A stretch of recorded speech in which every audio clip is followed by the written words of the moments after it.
Hey all you cool cats and kittens.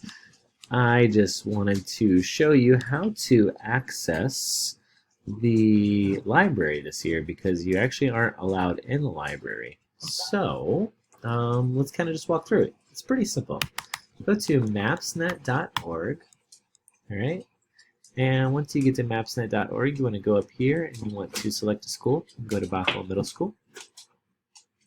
You'll go to resources, and the only thing under there is the library catalog. And then from there, you can simply request a book. So let's find Harry Potter and the Deathly Hallows and see if that's available. And there it is right there. You can click the book and select an action and add it to your list.